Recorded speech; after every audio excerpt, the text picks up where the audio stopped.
বিশ্বজয়ী cricketer দলের সদস্য দয়ানন্দা গড়ানিকে সংবর্ধনা জেলা পুলিশের। রাজ্যের অন্যতম পর্যটন কেন্দ্র দীঘা, সেই দীঘায় প্রতিনিয়ত হাজার হাজার মানুষের আনাগোনা ঘটছে। পর্যটন কেন্দ্র হওয়ায় বেশ কিছু এলাকায় প্লাস্টিকের ব্যবহার রয়েছে, ফলে যত্রতত্র প্লাস্টিক পড়ে দূষিত হচ্ছে পরিবেশ। প্লাস্টিক জমে থাকার কারণে জল নিকাশির যেমন সমস্যা হচ্ছে, তেমনি সমুদ্রের প্রাণীকুলের সমস্যা হচ্ছে।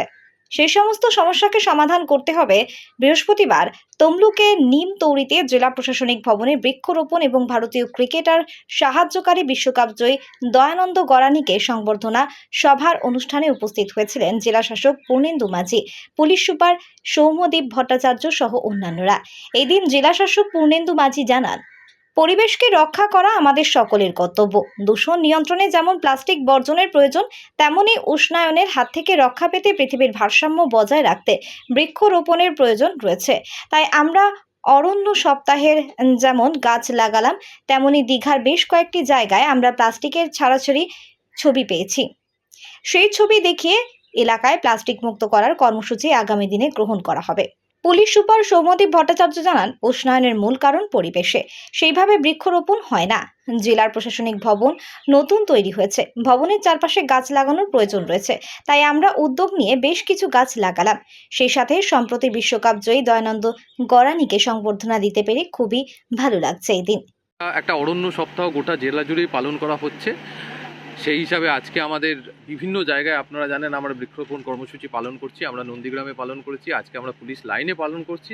এবং শুধু সপ্তাহ নয়, যেমন ডিএম স্যার বললেন, সেইভাবে আমরা এই পুরো অ্যাডমিনিস্ট্রেটিভ কমপ্লেক্সকেই আমরা সম্পূর্ণভাবে যাতে সবুজ করা যায়, আরও সুন্দর করে গাছ লাগানো যায়। এবং আমাদের যারা পুলিশকর্মী রয়েছেন তাদের প্রত্যেককে দায়িত্ব দেওয়া হয়েছে, তারা একটি গাছ, একজন পুলিশকর্মী যাতে একটি গাছ সুন্দর করে সযত্ন সাথে তাকে বড় করে তোলেন, সেই লক্ষ্য নিয়েই আমরা সবুজায়নটা দেখুন, এটা আমাদের সকলের পূর্ব মেদিনীপুরের গর্ব। আজকে ডিএম স্যারও ছিলেন, আজকে আমরা একটা বৃক্ষরোপণ কর্মসূচিও করলাম এবং সেখানেই আমরা ওনাকেও, দয়া ভাইকে ডেকে নিলাম, যাতে ওনাকে আমরা একটা সম্বর্ধনা দিতে পারি। এটা সংবর্ধনার ব্যাপার নয়, এটা যে কৃতিত্ব উনি লাভ করেছেন, জাস্ট আমাদের মধ্যে ওনাকে একদিন পাওয়া, আবার হয়তো উনি বেরিয়ে যাবেন, এবং সকলকে উৎসাহ করা যে আমরা একটা জায়গায়, যে জায়গায় উনি পৌঁছেছেন, সেই মেসেজটা সকলের মধ্যে পৌঁছান।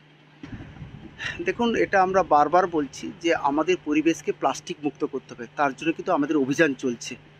আমরা কিন্তু এই জেলাতে 4টা কিন্তু প্লাস্টিক ম্যানেজমেন্ট ইউনিট আমরা করে তুলেছি, প্লাস্টিক ওয়েস্ট ম্যানেজমেন্ট।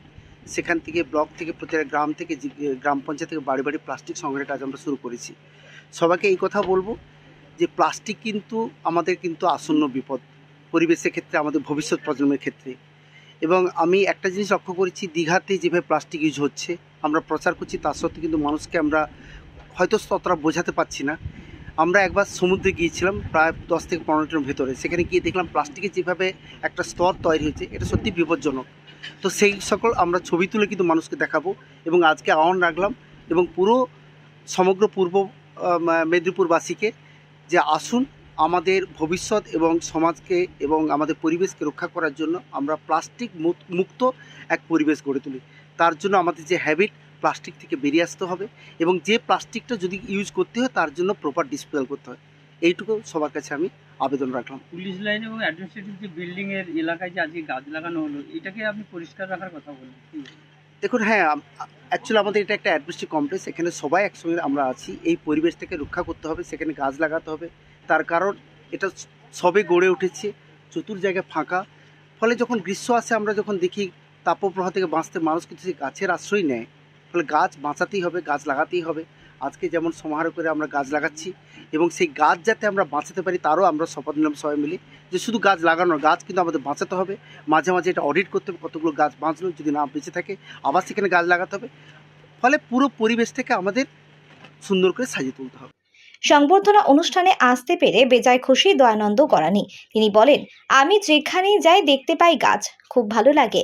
আমিও আমাদের রাজ্যে, জেলায় গাছে ভরে উঠুক চাই। আমিও উদ্যোগ নিয়েছি এলাকায় গাছ লাগানোর। গাছ আমাদের প্রাণ বাঁচাতে সাহায্য করে, তাই সকলের উচিত বেশি বেশি করে গাছ লাগানো। জেলায় একেবারে পুলিশ লাইনে সম্বর্ধনা নেওয়া কেমন লাগছে? এটা সবার ক্ষেত্রে, শুধু আমি নয়, প্রত্যেকটা ছেলে বা যেই কোনো কিছু করার পর যখন তার নিজের ডিস্ট্রিক্ট থেকে যখন এরকম কিছু সংবর্ধনার আয়োজন করেছে, মানে শীর্ষ মানে প্রশাসনিক লেভেলে, তো আমি নিজে থেকে খুব যখন আমি সকালবেলা আমার বাবার সাথে কথা হচ্ছিল, বাবা এরকম আমি যাচ্ছি আজকে, তো বাবা খুবই মানে প্রাউড ফিল করছে। তো আমি বললাম, বাবা আমি আসি, এরকম বাবা বললো হ্যাঁ ঠিক আছে তুমি যাও। বাবা খুব খুশি। তো এরকম ধরনের একটা ডিস্ট্রিক্ট থেকে এরকমভাবে আয়োজন করেছে, আমি খুব হ্যাপি। যেদিন ফাইনাল হলো, কাপটা যখন এলো মাঠের মধ্যে, সেই যে উন্মাদনাটা, সেটাকে এখন কি বলবেন? সেই তখন সেই উন্মাদনা আমার মনে হয় আমি যতদিন পৃথিবীতে থাকবো সেই উন্মাদনা আমার হৃদয়ে সবসময় কাঁথা থাকবে। বলছি নিজের হাতে গাছ লাগালেন এবং জল দিলেন, কি বলবেন? না, একটি গাছ একটি প্রাণ। আর আমি দেশের বাইরেও দেখেছি গাছ নিয়ে কত সচেতন তারা। আর সেখানে বৃক্ষ মানে গাছ এত সুন্দরভাবে পুরো জায়গাটা, আমি এখানে মানে বিল্ডিং দেখতে পাই। আমার মনে হয় সেখানে আমি এরকমভাবে বিল্ডিং দেখতে পাই, গাছ দেখতে পাই। মানে যখনই রাস্তার বাইরে যাই চারিদিকে সবুজ। তো তারপরে চিন্তা ভাবনা হয়েছে যে আমি যখনই বাড়ি আসবো এরকম কোনো বৃক্ষরোপণ করার, আমি যখন আসার পরেই আমি এরকম বলেছি যে আমি কাজ থেকে যখন বাড়ি আসবো তখন এরকম বৃক্ষরোপণের আমি প্ল্যানিং করেছি। সেটা আমার এখন বাড়িতে একটু মানসিকভাবে আমি ঠিকঠাক নেই, তো ওটা কাটানোর পর তারপর আমি বাকি আমার যে চিন্তা ভাবনাগুলো আছে সেগুলো বাস্তবায়িত করবো। জেলার মানুষকে কি বার্তা দেবেন গাছ লাগানো নিয়ে? জেলার মানুষকে আমি এইটুকুন বলবো যে প্রত্যেকেই তার বাড়ির আশেপাশে যেখানে কোথাও ফাঁকা জায়গা আছে গাছ লাগান, যে কোনো গাছ, তার যত্ন নিন। যদি কোনো কিছু অসুবিধা হয় তারপর আবার পুনরায় গাছ লাগান। আর ব্যাস এইটুকুনি। জাহাঙ্গীর বাদশাহ report, JB live news. Marble hub, design your dream house. আমাদের পরিষেবা, আমাদের এখানে সমস্ত মার্বেল ও গ্রানাইট আসে রাজস্থান থেকে। এছাড়াও আমাদের এখানে রয়েছে ইতালিয়ান মার্বেলের সম্ভার।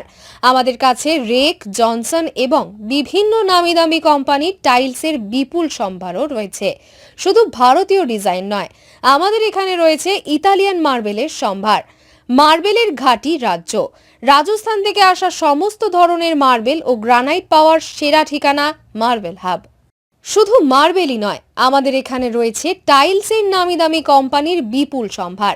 তাই আর দেরি নয়, আপনার স্বপ্নের বাড়িকে সাজাতে বিশ্বাসযোগ্য ও আপনার সাধ্যের মধ্যে মূল্য ও উন্নত মানের মার্বেল পাওয়ার একমাত্র ঠিকানা মার্বেল হাব। আজই আসুন আমাদের শোরুমে।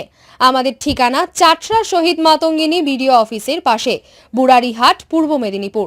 যোগাযোগ করুন এই ফোন নম্বরে 9002804201 এবং 6295537518 এই নম্বরে। সোনার গহনা কিনতে চাইছেন কিন্তু বিশ্বস্ত দোকান খুঁজে পাচ্ছেন না, তাই তো আর ভাবনা চিন্তার প্রয়োজন নেই। আজই আপনার প্রয়োজনে চলে আসুন আমাদের শোরুমে। New Mahaprabhu jewellers and works, বিশ্বস্ততার একমাত্র ঠিকানা। আপনার সাধ্যের মধ্যে সোনার গহনা পাওয়ার একমাত্র ঠিকানা। হলমার্কের সোনার গহনা অর্ডার অনুযায়ী তৈরি করা হয় ও নিত্য নতুন মডেলের সোনার গহনা পাওয়া যায়। এছাড়াও কম দামে খাঁটি গ্রহরত্ন, রূপোর গহনা, শাখাপলা সহ সোনা ও রূপোর সমস্ত জিনিস সাধ্যের মধ্যে দিয়ে থাকি। আমাদের ঠিকানা মিলননগর, পশ্চিম বাজার, সোনাপেত্তার টোল প্লাজার নিকট, গোবিন্দপুর, পূর্ব মেদিনীপুর। আমাদের ফোন নাম্বার 8016055885 অথবা 7001738190। বন্ধ্যাত্ব কোনো অভিশাপ নয়, এটি চিকিৎসার মাধ্যমে নিরাময় সম্ভব। পূর্ব মেদিনীপুরের সর্বপ্রথম টেস্ট টিউব বেবি সেন্টার এখন তমলুকে।